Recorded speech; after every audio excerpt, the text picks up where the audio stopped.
최근 몇 년 사이에 우리가 사석이나 혹은 뭐 여러 사람들이 만났을 때 자기를 소개하는 방법 중에 하나가 있죠. 그게 뭐냐면 바로 MBTI입니다. 원래는 옛날 저희 세대죠. 혈액형을 물어봤죠. 너 혈액형이 뭐야? 하면서 난 A형이야. 너 소심해? 이렇게 물어봤었는데 요즘에는 MBTI를 물어보죠. 그래서 혈액형 물어보면 굉장히 노인 취급을 받는 그런 시대입니다. 여러분들 다 MBTI 해보셨을 거라고 생각합니다. 장로님께서도 해보셨죠? 네, 해보셨을 겁니다. 그래서 자기의 MBTI가 뭔지 다 아실 텐데 이 검사에서는 성격 유형을 이렇게 나누죠. 여기 사진을 보시면 에너지 방향에서 외적인 사람, 외향적인 사람은 E고 또 내향적인 사람은 I. 그리고 감각적이냐 직관적이냐에 따라서 N과 S로, 그리고 사고 중심적이냐 아니면 감정 중심적이냐에 따라 T와 F로, 그리고 계획이나 체계를 중시하는 사람은 J, 그리고 유동적인 어떤 방향을 선호하는 사람은 P로 나눠져 가지고요. 총 16가지의 성격 유형을 사람에게 이렇게 부여를 합니다. 혹자는 어떤 사람은 이렇게 얘기해요. 아니, 그 수많은 사람들을 이 성격을 어떻게 16가지로 분류하냐라고 얘기하지만 그전엔 몇 개로 했어요? 4개로 했어요. 혈액형으로. 그거보다는 사실 조금 더 신빙성이 있죠. 그런데 이 중에서도요, 특히 사람들 간에 좀 열띤 토론이라고 할까요? 좀 의견을 나누는 것이 있습니다. 그것이 뭐냐면 T랑 F죠. 심지어 대화를 하다가요, 조금만 공감을 못하는 사람이 있으면 어떻게 합니까? 야, 너 T야? 라고 하면서 공감 못하는 사람들한테 이렇게 얘기를 하죠. 저도 많이 들었습니다. 여러분은 F 성향이신가요? 아니면 T 성향이신가요? 다 있죠? 제가 질문을 2가지 한번 드려볼게요. 어떻게 대답하실지 마음속으로 한번 생각해 보시죠. 질문입니다. 나 감기가 너무 심하게 걸렸어. 너무 아파가지고 우리 내일 약속 미뤄야 될 것 같은데 어떡하지? 뭐라고 대답하시겠어요? 시원자면 뭐라고 대답하실 거예요? 괜찮아? 정말? 많이 아파? 이런 거예요? F죠. F 성향은 이렇게 대답합니다. 그런데 T 성향은 어떻게 해요? 병원 가봤어? 약은? 이렇게 대답해요. 혹시 T? 네. 2번째 질문이에요. 내가 어저께 시험 봤는데 나 망했어. 진짜 못 봤어. 어떡하지? 어떻게 대답하시겠습니까? 여쭤보지 않을게요. T인 성향은요, 정말 몇 점 받았는데?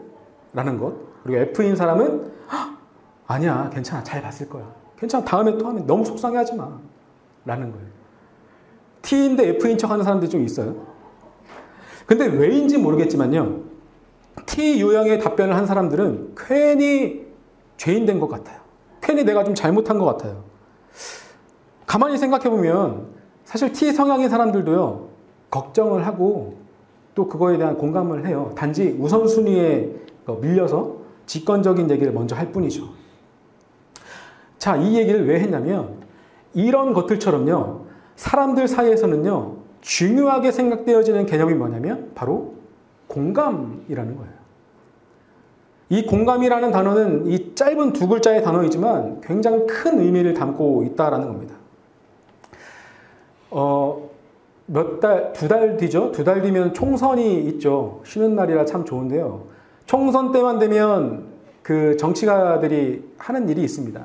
제가 뭐 정치인들을 비하하려는 것은 아니고, 정치가들이 무엇을 합니까? 선거운동을 할 때 꼭 가는 곳이 있어요. 어디 갑니까? 무당? 예? 집에요? 꼭 가는 곳, 답이 나왔긴 했어요. 시장이요. 자기가 속한 지역구에 있는 시장에 꼭 갑니다. 왜 가요? 가서 뭐 합니까? 상인들 막 악수하면서 안아주고, 상인들이 아이고 이거 힘들어요, 이거 해요. 괜찮습니다. 제가 다 알고 있습니다. 제가 바꿔드리겠습니다 하면서 마지막에는 국밥 한 그릇 딱 말아 드시죠. 왜 그럴까요? 이 정치가들이 왜 굳이 시장에 가서 사람들을 만나면서 뭔가 이렇게 보듬어주는 그런 선거운동을 왜 할까요? 공감에는 힘이 있다는 걸 알고 있기 때문이에요. 이 정치가들이 선거철 동안의 이 잠시 잠깐의 모습일지라도 직접 그 유권자들을 찾아가서 그들의 고충을 들어준다는 것 자체가 이들은 이 공감에 힘이 있다는 걸 알고 있다는 거예요. 사람들로 하여금 어떤 생각을 하게 합니까? 아, 이 사람이 우리를 잊지 않았구나. 아, 이 사람이 우리를 신경 쓰고 있구나. 아, 이 사람도 우리랑 똑같이 국밥 먹으면서 이것들을 고민하고 있구나. 라는 생각 또는 착각을 하게 된다는 거예요. 제 개인적인 얘기를 해서 죄송합니다만 저는 아버지가 안 계셔요. 아버지가 안 계시는데 제가 20살 초반에 암으로 갑작스럽게 돌아가셨습니다. 제가 그때요. 대학생이어가지고 또 장례를 한 번도 치러본 적이 없어서 뭐 어떻게 할 바를 알지 못하고 있을 때 정말 감사하게도 제가 속해 있던 공동체에서 정말 물심양면 다 도와주셔서 그걸 치렀던 기억이 있어요. 그런데 그 절차에 대한 감사함과 그분들에 대한 고마움들은 고마움이지만 이 마음 가운데 있는 그 상처 그리고 두려움 또 아버지가 없음으로 인한 불안함 그런 것들은 위로받기가 참 힘들더라고요. 그런데 그 순간 일순간 제가 위로받았던 그 순간이 있어요. 그때가 언제냐면 평소 친하게 지냈던 한 어떤 형이 장례식장에 찾아왔을 때였어요. 근데 왜 위로를 받았냐? 그분도 부모님이 어렸을 때 다 돌아가셨거든요. 근데 그분이 딱 들어오자마자 눈을 딱 마주쳤는데 그분의 눈에서 이런 게 보이는 거예요. 내가 네 마음 알아. 라는 눈빛. 그래서 뭐 말이 필요했겠습니까? 오자마자 그냥 안고 눈물을 흘렸습니다. 근데 그 순간 저의 그 불안함과 두려움 그런 상실감들이 그 일순간 위로받았던 기억이 있어요. 그게 뭡니까? 공감이죠. 공감의 힘입니다. 예전에 TV를 보다가 가슴 찡한 장면을 하나 보게 되었는데요. 유키즈 온 더 블록이라는 TV 프로그램 아시죠? 거기 보면 유재석 씨와 조세호 씨가 나와서 사람들 만나면서 얘기하는 게 나오는데 그 장면, 그 어떤 회차에 배우 김영선 씨라는 분이 나오셨어요. 나오셔서 어떤 얘기를 했냐면 조세호 씨에게 이렇게 얘기하는 거예요. 제가 조세호 씨의 마음을 좀 만져드리고 싶어요. 제가 조세호 씨의 마음을 만져드릴게요. 라는 장면이 있었어요. 그 장면을 우리가 잠깐 짧은 한 1, 2분이거든요. 잠깐 보고 우리 말씀을 계속 나누도록 하겠습니다. 그러니까 세호 씨가 좀 많이 장난기도 많고 좀 네네. 산만하시잖아요. 네네네. 근데 세호 씨의 감정을 제가 만지고 싶어요. 아, 네네. 잠깐만. 아, 우리는 하는 일이 계속 이게 그 웃는 일이라서 그런지 몰라도 네. 눈물이 이렇게 막 내가 생각하는 대로 이렇게 안 그렇죠. 나요. 뭐 바로 뭐 여기 상황을 보지 마시고요. 눈치 보지 마시고 네. 지금은 저 눈만 보세요. 그리고 저한테만 집중을 해주세요. 네. 예, 제가 뭐라고 하는지 제 마음을 읽어주세요. 네.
어휴. 아, 조셉이 갑자기 왜?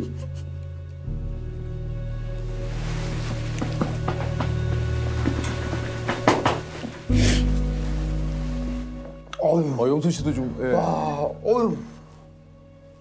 아니 근데 나 너무 놀랐어요. 진짜 솔직히 나 이거 지금 장난이 아니라. 아니 갑자기 조셉이 예. 왜 우는 거? 와, 아니. 아 잠깐 예. 아니 진짜 와. 퀴즈 좀 주세요. 와. 좀 주세요. 예. 아니 조셉이 갑자기 왜 우는 거지? 어휴. 저기 영선이 누나한테 뭐 잘못한 거 있어요? 아니, 아니. 너무 감사해요. 저한테 집중을 잘해주셔서. 아니 진짜. 진짜로.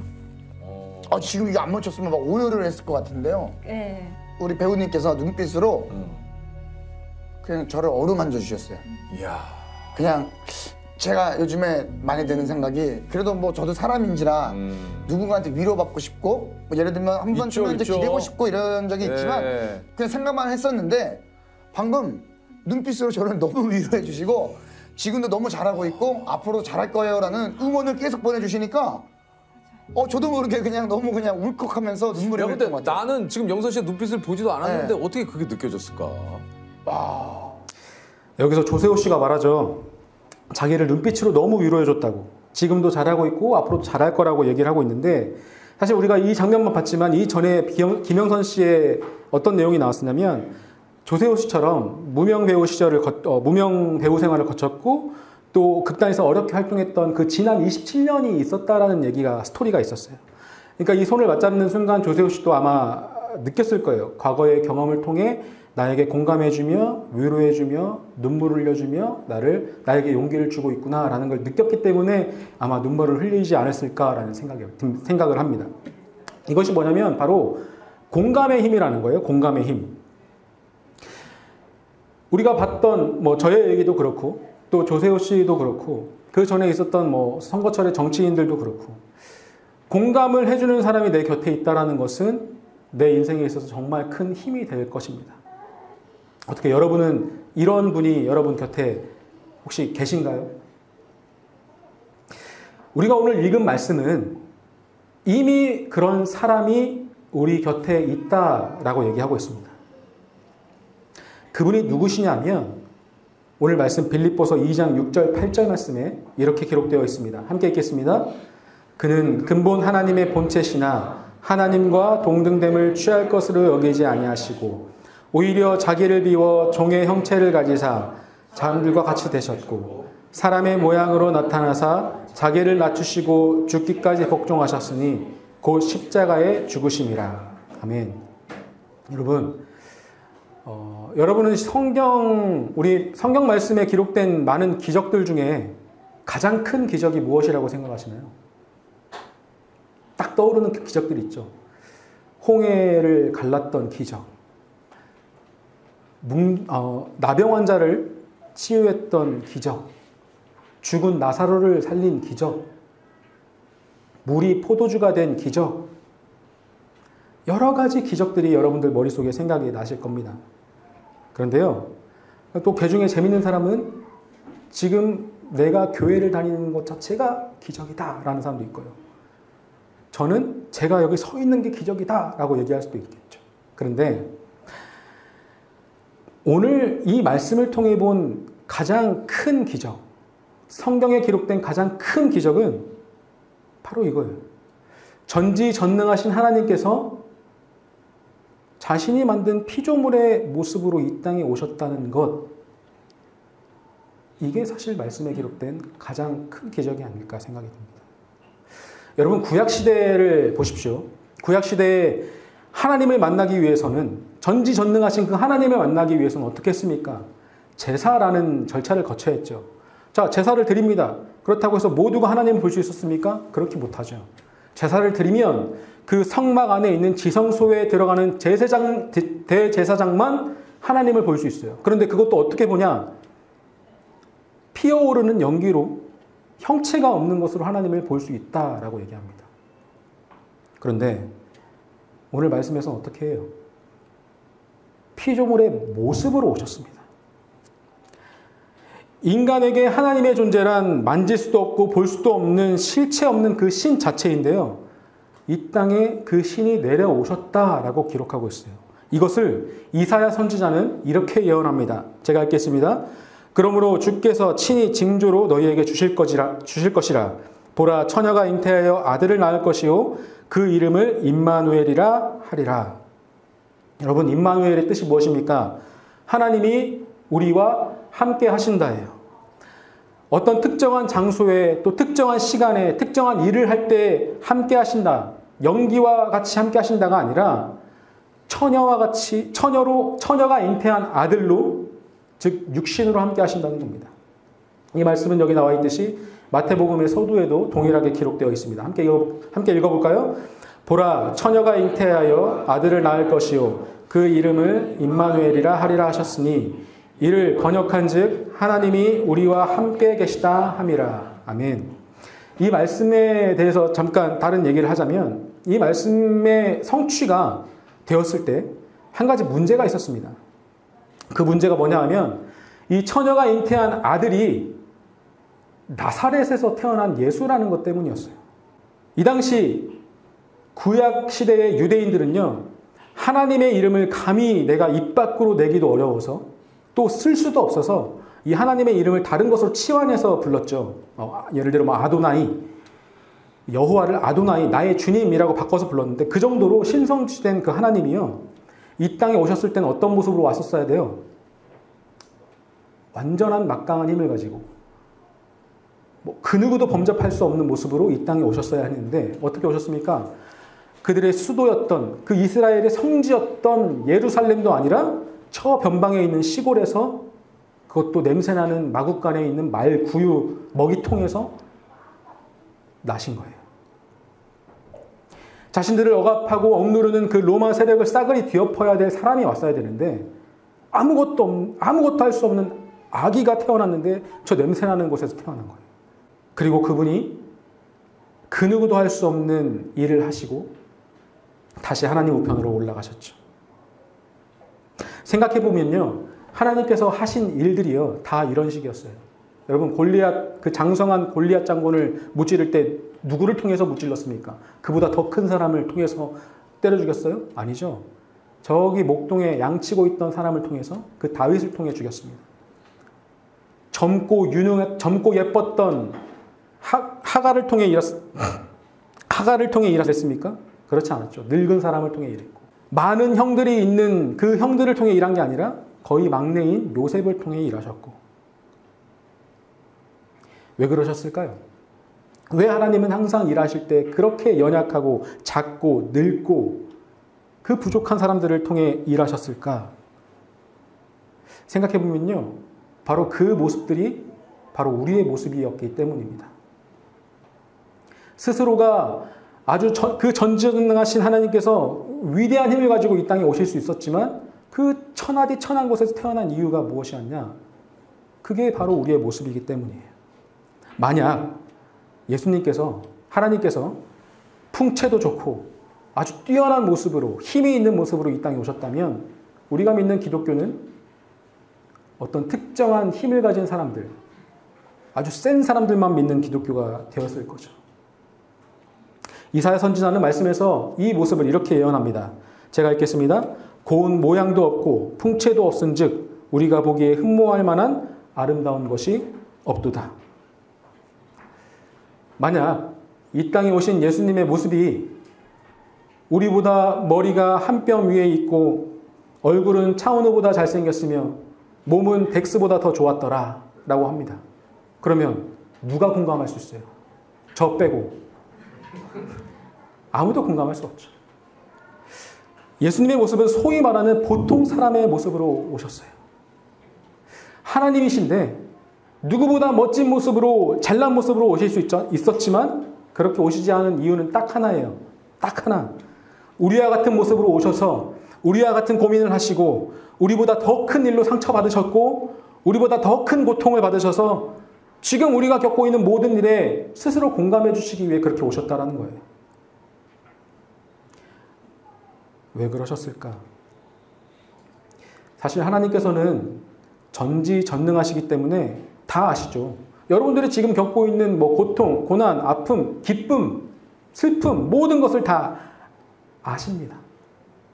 그런데 하나님께서 이 땅에 오심으로 인해 우리에게 주시는 한 가지 큰 위로가 있는데 그것이 바로 공감하시겠다라는 거예요. 직접 내가 겪어보겠다라는 거예요. 그리고 그것을 먼저 겪으셨어요. 이게 무슨 말이냐? 여러분, 예수님께서도요, 한 가족의 일원이셨죠. 그리고 성경에 기록되어 있지 않지만 예수님께서도 아기, 유년기, 청소년기, 청년기 지나오셨을 거예요. 여러분, 이때 우리가 느꼈던 지나왔던 그 희노애락이 예수님께는 없었을까요? 또 성인이 되고 목수라는 직업을 가지고 사셨어요. 예수님도 우리가 일하는 그 고단함이 무엇인지 아셨다라는 거예요. 매일매일 돌아가는 그 쳇바퀴 같은 삶이 무엇인지 예수님도 아셨다라는 거예요. 여러분 혹시 이런 기도 해보신 적 있으십니까? 주님, 지금 내가 너무나 힘듭니다. 내 상황, 또 내 처지가 너무나 애처롭습니다. 주님 도와주세요. 살려주세요. 이런 기도. 내가 누구 때문에, 내가 저 사람만 없으면, 내가 이 인간관계 때문에 너무 힘들어요. 이 직장이 너무 고단합니다. 미래가 너무 두려워요. 어떻게 살아가야 하죠? 라는 기도 다 해보셨을 겁니다. 그런데 여러분 이런 기도를 할 때 어떤 마음으로 이렇게 기도하십니까? 하나님은 전지전능하시기 때문에 다 아셔 라는 마음으로 기도하세요? 아니요. 이것도 맞는 말이지만 여러분 생각해 보십시오. 예수님께서도요 이렇게 얘기하실 거예요. 야, 그래, 내가 네 마음 알아. 나도 나랑 가장 가까웠던 베드로에게 배신당해봤어. 그래, 맞아. 억울하지? 나 아무 잘못이 없는데 나도 채찍맞고 고통받고 그 무거운 십자가 들고 올라갔어. 야, 그거 내가 알아. 내일이 불안해? 아무리 기도해도 미래에 대한 해답이 안 나와? 알아. 내가 겪어봤어. 나도 하나님 앞에 기도했거든? 근데 하나님이 아무런 응답도 해주시지 않았어. 제발 이 잔을 내게서 지나가게 해달라고 기도했는데 하나님 아무런 응답도 없으셨어. 그 마음 나도 알아. 성도 여러분, 하나님께서 이 땅에 내려오신 이 성육신의 의미가 물론 너무나 더 큰 의미들이 많이 있죠. 하지만 오늘 우리가 묵상하는 말씀의 내용을 보면 그 큰 의미 중 하나는 사실 우리가 지금 겪고 있는 모든 상황과 마음과 아픔과 슬픔들 혹은 기쁨들 그 모두를 이미 예수님께서 경험하시고 그 경험을 통해 우리에게 공감해 주신다는 것입니다. 여러분, 그 어느 누가 우리에게 이렇게 공감해 줄 수 있겠어요? 그 어느 누가 나도 알아 라고 얘기할 수 있겠습니까? 여러분, 이 말씀을 통해 우리는 이 땅에 우리에게 공감해 주시기 위해 오신 하나님을 찾아볼 수 있습니다. 하나님께서 이렇게 우리에게 가까이 오지 않으셨다면 십자가의 죽음도 또 부활도 또 우리에게 공감해 주시는 예수님을 묵상할 수도 없었을 겁니다. 혹시 이 자리에 그 아픈 마음, 상한 심령, 그 힘듦을 누구에게도 위로받지 못하고 끙끙 싸매고 있는 분이 계시다면 오늘 예수님께서 분명히 공감해 주실 거라고 믿습니다. 예수님께서는 우리보다 먼저 그 일을 경험하셨고 감당하셨습니다. 그리고 우리에게는 사람이 줄 수 없는 사람이 줄 수 있는 그 어떠한 위로와 공감보다 그 일시적인 공감보다 영원하신 공감을 주시는 그분이 우리에게는 분명히 계십니다. 그리고 그분이 우리에게 가장 큰 위로를 주실 겁니다. 우리가 이 마음을 가지고 함께 찬양을 부르실 텐데요. 공감하시네라는 찬양입니다. 모든 것을 아시고 모든 것을 먼저 경험하시고 모든 일에 공감하실 하나님, 우리에게 오셔주셔서 감사합니다. 그 모습으로 우리와 함께 해주셔서 감사합니다. 그 누구에게도 받지 못할 공감과 위로를 우리에게 해주셔서 너무나 감사합니다. 하나님, 우리가 이 하나님을, 이 예수님을 우리가 잊지 않도록 하여 주시고 멀어 보이는 주님이 아니라 나와 영원히 함께 하시는 주님으로 깨달으며 잊지 않으며 살아갈 수 있도록 우리 공동체 가운데에 각 한 사람 한 사람 가운데에 주님 임하여 주시옵소서. 감사를 드립니다. 사랑하는 예수 그리스도의 이름으로 기도합니다.